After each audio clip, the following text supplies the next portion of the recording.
We present the Escape from Tarkov 0.13.5 patch notes. There will be a wipe with the patch. Streets of Tarkov expansion. Kaban. Added. Okay, so we're going to call this guy Sausage Fingers, okay? Have you guys seen his fingers, bro? This guy's a whole ass sausage. Alright. Added new boss Kaban.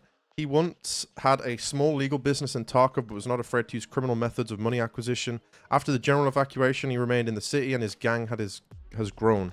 His size allows him to fire various heavy machine guns without resting the gun, but at the same time, Kaban cannot afford to be mobile and therefore either stays in position or moves slowly from point to point during combat. He has a large number of well-armed guards. Oh shit, okay. Can you guys not see? Let me zoom for you. Well-armed guards, some of whom are formerly military men who have organized a strong defense for him. The boss dwells in an area of the car repair shop on the streets, which is pretty much just the place where Gluhar spawns right now. The area is heavily defended. Entrances are fortified with stationary machine guns and AGS. The paths are mined. Wait, what?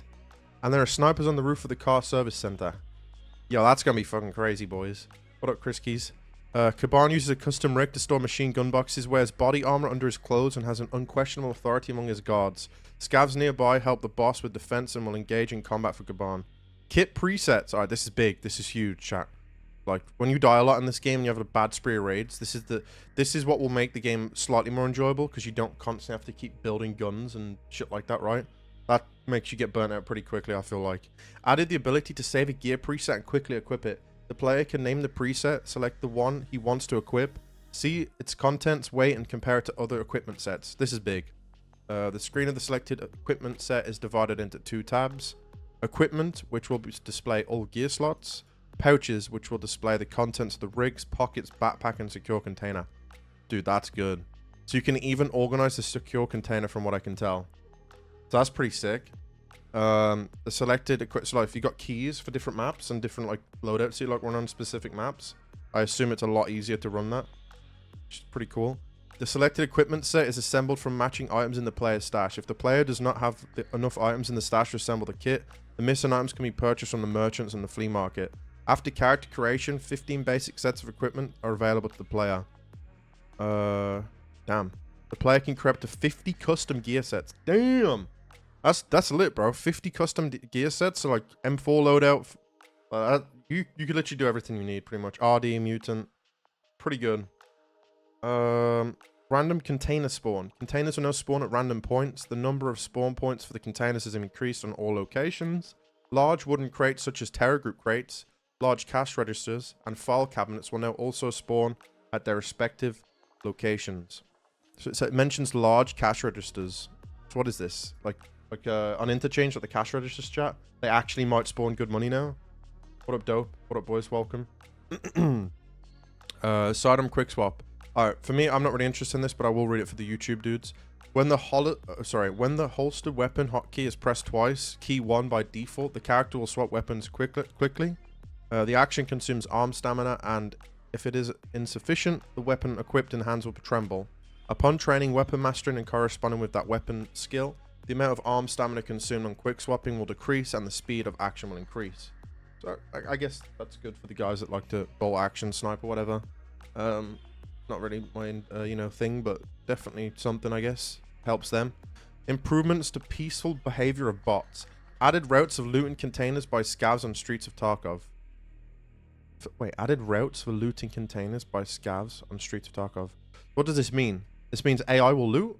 Or does it mean like it's better for player scavs to loot containers? AI will loot? Oh wow, okay, that's interesting. Well, that'll be weird, because you'll think, right, if that is what it is. Like you'll think, oh, it's just a player scav looting a box, but it could just be an AI. It's definitely interesting. The barrel of the bot's weapons oscillates up and down slightly during the peaceful walk-in. Peaceful routes of bots now have slight deviations from a straight line between points, mimicking the player's movement. During combat or in case of danger, bots return to ready mode.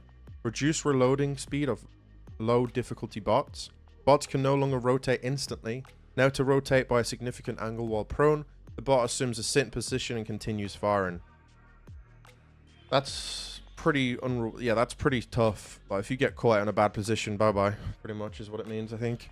Bots now search corpses and take weapons, rigs, backpacks, whatever contents they like from them. If a bot has a backpack and a rig, it will drop the backpack and rig next to the corpse. Contents taken by bots are not refunded by insurance. Wow. That's pretty nuts. So, I mean, bots are already taking guns from players, but I didn't realize that they're adding the whole thing now. So they can literally just take everything pretty much, which is interesting. So like, let's say someone died right on the map, just randomly got killed by a scav. And then that scav roams around the map and you manage to kill him and he's got like a full loadout on. You'd be like, what the hell?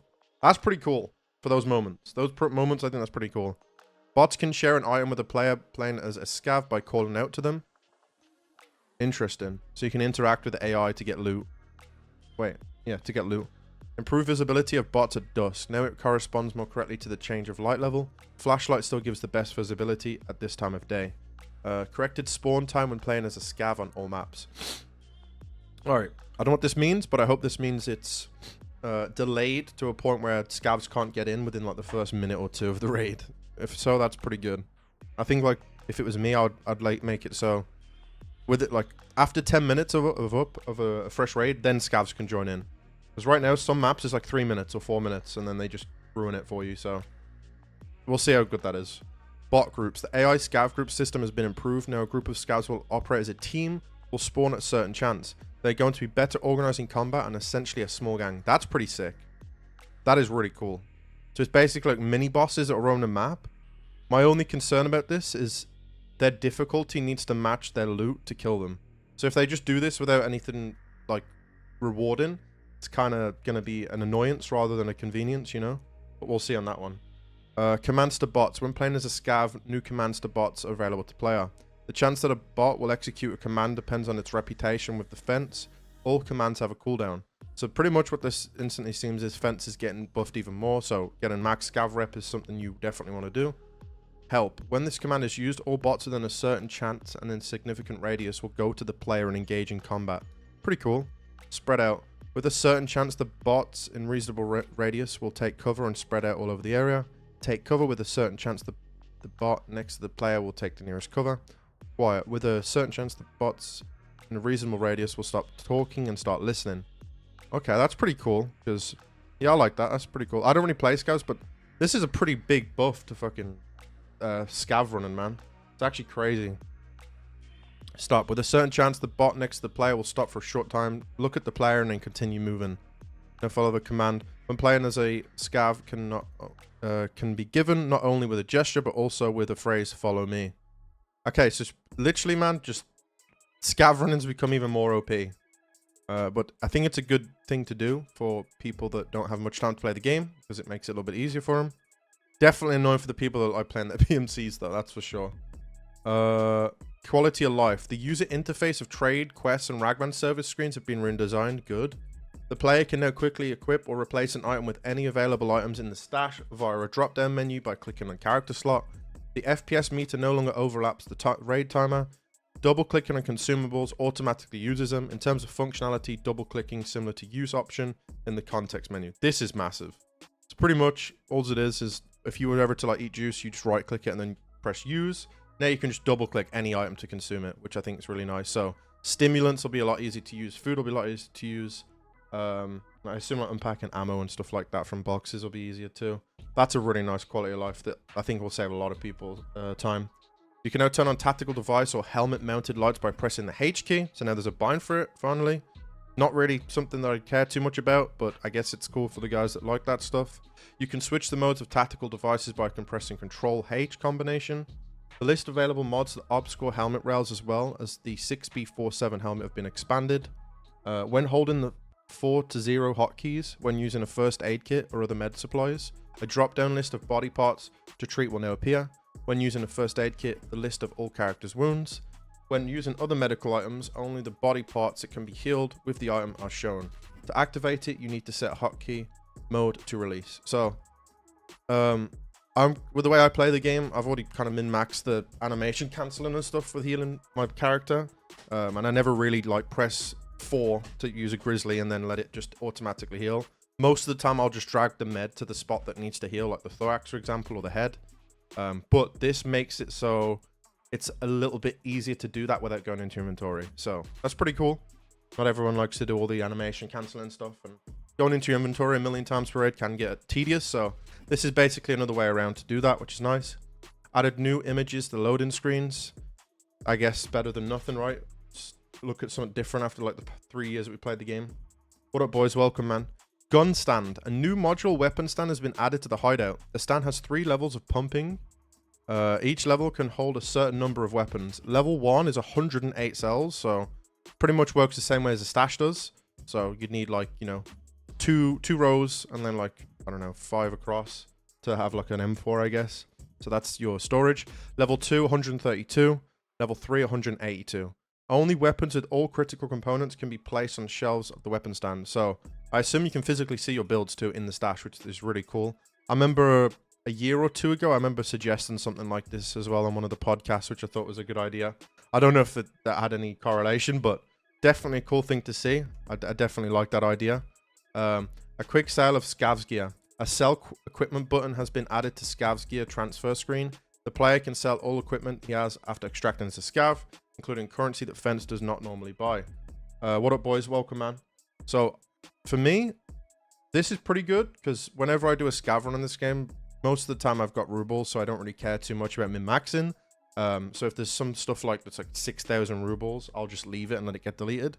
So this option now makes it more min-maxy for like everybody, which is cool. Because like I said, I'm a bit lazy when it comes to selling all the small things. But this basically means you're going to get a lot more money per scav run. I think that's why scav running is just going to be beyond broken, to be honest with you. But yeah. Improved display of the crafting process. Added animation and a color indication to the icon of the module where the crafting is in progress. Finished craft is now displayed in the first module list. Clicking on complete craft counter takes you to the module that has already been ready, has a ready to pick up item. I don't really care too much about crafting, but I'm sure there's a lot of people in chat that like crafting. What up, boys? Welcome. Graphic and performance. The visual effect of anesthetic has been changed. I think this means painkillers. So pretty much if you watch streams a lot or YouTube videos, you'll notice when anyone pops painkillers, the bit rate goes to shit pretty much because the Twitch only allows a certain bit rate upload, which makes a lot of sharpening. This has been removed. I won't lie to you, I actually really did like the sharpening on painkillers, but there is a way around this. You can just up the sharpening on your own monitor through post effects or your desktop. So you can bring it back if you want to, but honestly, overall, this is a pretty good change for everybody, especially for quality of streams and content. New technology of fog rendering has been implemented on Streets of Tarkov. Added a new culling system to the lighthouse location. Pretty much if you don't know what culling system is, I think it's basically to help with frame rate. It stops certain items rendering past a certain distance or stuff that isn't within your line of sight, so you can get slightly better FPS or something like that. I think is pretty much the premise of it. Improve the culling system on streets, increase the accuracy. So a slight streets optimization, I guess. Optimization of resource consumption by the sound system. So if you don't know what this means, there's a bug with the sound. Certain areas can reduce your frame rate. For example, there's some places like on Lab Staircase can cause this, and many other spots on different maps. So basically what that means is like there's certain sound areas that can like destroy your frames. So they're basically optimizing that. That was a new bug introduced last wipe. Weapon and equipment. Added the SVT-40 and the AVT rifle. These rifles I'm looking forward to. Think of these rifles as like a very effective and budget like Mosin, but with way more capability. I'm pretty sure one of these is a full auto or something, or semi-auto, so you can spam it, which should be very broken unless they balance it properly. AK-12 assault rifle, pretty cool. I like that AK. PKM and PKP light machine guns. So the devs have decided to give us these guns to be used. They mentioned on the podcast that they might not be ready, something like that. I think they were going to be boss only, but it seems that they're going to allow us to use these weapons, so that's insane. Rizzy sawed-off shotgun, just a niche. No one's really going to use that unless you're like a role player, I guess. I don't think it's that much of a big problem or a big thing. PM and PB pistol has been updated. Not really a big deal in my opinion either. I'm sure someone out there loves PB pistols or something like that. New ammo, 300 Blackout CBJ. I have no idea what this is. I hope it's a very good penetration round to compete with other guns. We'll see. 1270 Piranha shotgun ammo. A new MP7 round, JSP SX. Maybe this is an in-between APSX and FMJ. That'd be interesting. A new 7.62 round FMJ. New SP, PP, R. We're on a Mosin ammo here. R FMJ, RHPBT, RSPBT. 9x19 FMJ M882. This is a Val round. This is a Mosin round, and this is AK round, like the AK-103, for example, or the Mutant. This bullet might be broken. I don't know. This is a new 9mm round. So hopefully it's good, because PvP is decent, but not that great. Added a number of new weapon modifications, equipment models. Okay, we'll have to wait and see for those, I guess. Balance changes. Various balance changes to characteristics of ammo. Various balancing of trader changes. Various balancing changes to crafts. So I'm hoping these two things are significant here. 100%. I'm definitely interested to see what happens with that. Adjusted resizing for the following mods. All right, pretty much those are all the mods. I'm not going to go through them. Nothing really of interest there. Balancing changes to quests. They've adjusted the Huntsman Path Trophy, Sellout, and Woods Keeper, Hunting Trip, Taurus, Psycho Sniper, Shooter Born in Heaven, Tarkov Shooter Part 8, Capturing Outpost, Stylish 1, Farming Part 4, Grenadier, Crisis, Insomnia, So It Good Part 3, and Test Drive Part 1. Alright, so if it was my guess, if I was the devs, and with BSG's track record, I'm pretty sure they've made these quests harder. But I don't know, but if I was to take a guess, I would say they've probably made these quests significantly harder to time get the amount of people getting Kappa very quickly. So Capturing Outpost, if you don't know what this quest was, it was pretty bad.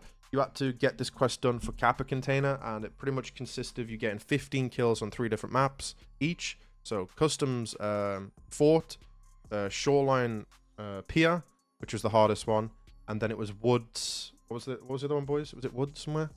Woods Med Camp. Okay, so the Woods Med Camp was super easy in my opinion. It wasn't a big deal. The custom one was fine as well. The biggest issue for most people was the pier one, basically on the fact that not many people would go down the pier to do this quest, or just in general go down there other than like 1 or 2 quests. So BSG removed it from Kappa requirement, which was nice. So I assume now that they've done that, they've probably buffed up the amount of kills needed again, because they did do a quick patch where they reduced the kills from 15 to 8 on each respective map. So it was significant, but maybe they've added it back to Kappa. Who knows? I hate this quest as well as many other people in the game. I think it's just not fun. But I think in general, I could be wrong here, but all of these quests have got buffed massively. I think they're probably going to be a time gate now to stop people from rushing Kappa for whatever reason. More easier, bro. No way it's harder. I mean, it could go either way, bro, but just based on what they've done before, I would say they've made these harder. I mean, Shooter Born in Heaven's always been a challenging quest. I don't know why they would make Shooter Born in Heaven easier, because everybody already knows the standard for this quest, right? Most people do it, and it's like a quest that takes people a long time. But I could be wrong. We'll see. That's just my best guess on BSG, but maybe it's easier. If it is easier, then that's a W, regardless. Shooting range. Reduce requirements of building a level 1 module. Requirements. Lighting level 1. That's good. 20k rubles, 1 nut, 1 bolt. This is a great change. This is really good. This basically gives everybody that's new or returning to the game just a lot more quality of life with practicing with different guns and feeling out for what they really like. Defective wall. New conditions for the module construction. Med block level 1. So the defective wall, if you don't know what this is, it is for you to get access to the gym in the hideout. You have to break this down first before you can build the gym. It's basically made it easier for people to level endurance and strength. So that's cool. They've basically made gym, added new conditions for the gym, level 2, lighting and ventilation. Corrections, fix the problem of client hanging after press. Yeah, this is a big thing. This is a bug to swipe where you could literally, it would literally say like, streamer killed, like, or whatever your name is, it will say you killed yourself, and it was basically an invisible nade that scavs through. That's a good fix if you had that happen to you last swipe. Fixed incorrect calculation of target visibility through bushes. That's nice. Fix visual artifacts and optics on interchange. Fix the lack of container loot and center third person. The stash upgrade obtained as a reward for the Terror Group trial, which is what we did, chat. And for the ranking season prize will occur during August. Okay, so if you did all that, then you get extra slots. That is pretty much the patch notes of everything.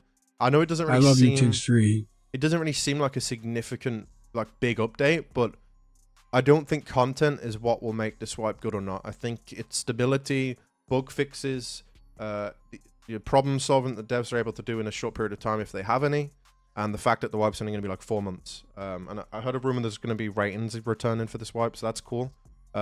Overall, nothing like crazy, but I do think it's still a significant wipe. We'll see how it goes, and I'm obviously excited for the first 2 months of wipe, because I think first 2 months of wipe, regardless of cheaters and all the issues, is still the most fun the game has. And if the wipe's only 4 months long, 2 months is it's not that long to wait for the wipe to happen in December. So that's pretty good, right? I don't know. That's just my thoughts. If I was to give like a rating out of 10 just from this, I would say it's an 8 out of 10. But obviously we've got to wait and see, play the wipe, see the gameplay, servers, cheaters, and all the other stuff that you have to deal with. But yeah, man. I think it's decent, man. I think it's decent. I'm excited for a 4-month wipe.